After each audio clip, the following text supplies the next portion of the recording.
எந்தன் சோகம் உன்னை தாங்கும் என்றென்னும் போது வந்து அழகி நின்றது. மனிதர் உனது கொள்ள இது மனித காதல் அல்ல, அதை தாண்டி புனிதமானது.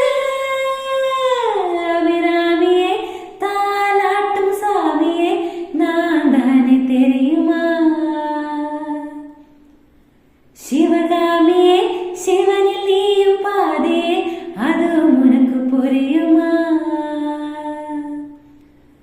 சுபலாலி லாலியே லாலி லாலியே அபிராமி லாலியே லாலி லாலியே.